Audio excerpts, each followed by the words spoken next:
grab someone you love, pull them real close, because it's time to talk about family traditions during Christmas. What's up, you guys? It's RJ. Welcome to Vlogmas. It's day number 15.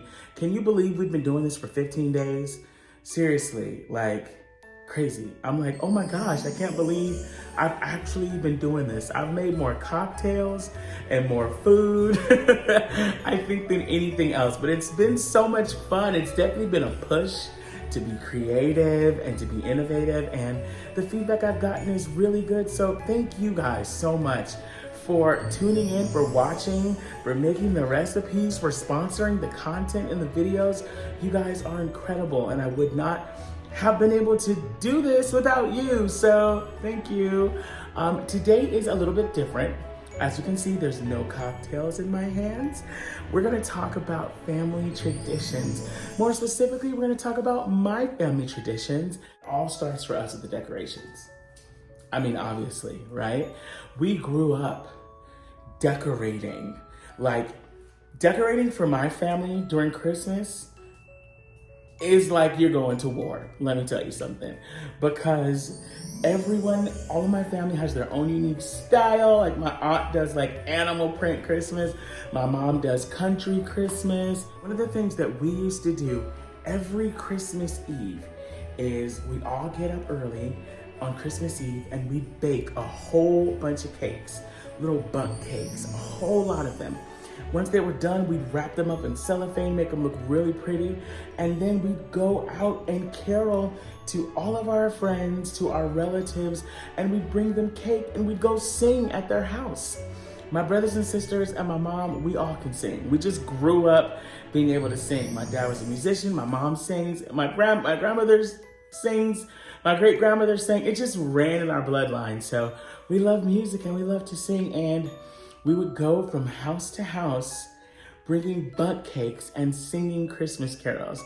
And I miss it so much because it was something that we really looked forward to, because we felt really close while we were baking. And let me tell you something, my mom, can't nobody bake a cake like Martina Burt's, okay? My mom is such an incredible baker. Seriously, every cake that she makes, you feel the love in her cakes, in her cookies, in her pies. The woman is incredible. Same thing like my Nana. My Nana, oh my gosh, no one can make a cake like Nana. Her cakes were legendary. And so it became a tradition in our family. We did this for years. We get up, bake cakes, bring cakes, show up at the door, knock, and sing. And it's so funny because my family started to expect it. So they get all like dressed and look all cute. So when we show up, we would sing, we would come in the house for a minute, hug, say hi, visit, and then go to the next house. But it was something that I really treasure. It was such a fun memory. It was something that was so sweet and so awesome. Let's talk food, okay? What do you guys eat on Christmas? What do you guys eat? Let me tell you what we eat. Now, it's really like traditional in African American families and Black families that people have gumbo during the holiday season.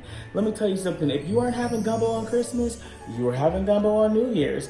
And gumbo, for those who don't know, is it's like a Creole African dish that was originated in New Orleans, and it's filled with seafood like crab and shrimp and andouille sausage and all kind of good stuff. And it's served over rice, and it's so good. And my mom, can't nobody make gumbo like my mom. I know I'm gonna keep saying it, but my mom is such a huge part of our Christmas traditions, and her gumbo was absolutely epic. And I think she's making some this year. We may not be able to go over because of the corona, but I'm gonna swing by and get a bowl, if you know what I mean.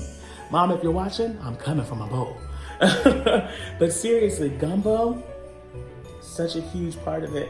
She'd get up early on Christmas and she would start making the gumbo so it could be fresh.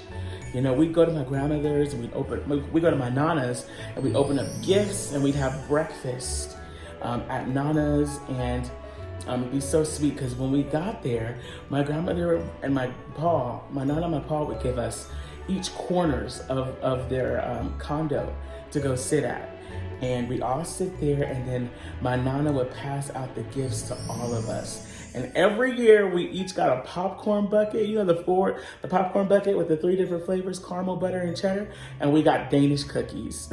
And I just remember always having like a collection of the Danish cookie tins because we get them every year. And she'd get one for each of us. Every one of us would have our own Danish cookies, our own popcorn, and our own Martinellis, and amongst other gifts. And the biggest and the best thing that she did for us, Nana and Paul, is every year they would give us a pass to Disneyland, and sometimes Disneyland and Universal Studios. A year pass every year. I mean, it was such an incredible, awesome, beautiful gift. And it really pushed our love for Disney and our love for Universal. And it was just like, wow. It just became one of those things that stay with you. And I think that's why Christmas is so special to me now, because it makes me think of all of the memories. It makes me think of seeing my Nana with her apron on in the kitchen, and my Auntie Shay and my mom, and they're just serving us Christmas breakfast, and then we go in the living room and get in our gifts. And I remember we would open up our gifts, and then we would go home, and my mom would make us display all of our gifts on our bed. I don't know why. We couldn't play with our toys. We had to display our gifts on our bed. And so our friends would come over and we'd have to like show them our gifts, like, this is what I got this year. Like every year. And we would just be so frustrated because we just wanted to play with our toys. But it was sweet. I'm not gonna lie, I'll probably do it to my kids too. We had them display our gifts, and you know, and then that night we get gumbo, and my mom, the gumbo would be so warm and so fresh, and she'd always give me an extra crab leg, and we'd sit there and crack the crab and eat our gumbo and drink eggnog, and we'd always end the night by watching It's a Wonderful Life.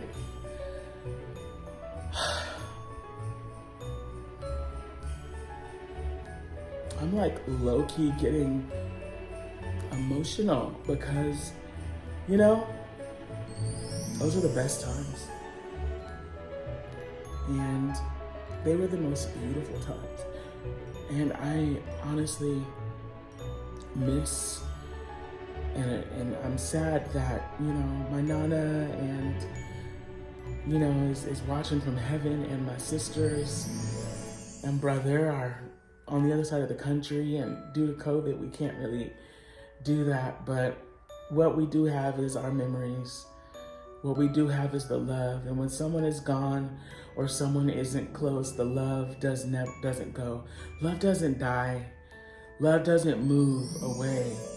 Love is the one thing that is constant, that you can feel even when someone's no longer in the room with you. So, before I start crying like a baby, I'm gonna bid you guys all a very beautiful evening. Let me know what some of your family Christmas traditions are below. I wanna know, what do you guys do for Christmas? What are you doing this year now that Christmas is a little different? But just know that whatever you do for Christmas this year, and whatever you can't do, that the love and the memories that you've had, that you've shared, the experiences in your life never goes away. And it will always be there. And I'll always love you too. Shout out to my family. Shout out to my friends. And shout out to everyone watching. I want to wish you a very happy, safe, and healthy holiday season. My prayer for you all is that you cross over to 2021, nothing missing, nothing broken, in good health, in love, and that you live as happily as you can, every moment to every moment. I'll see you guys tomorrow on Vlogmas. Have a good night. Bye.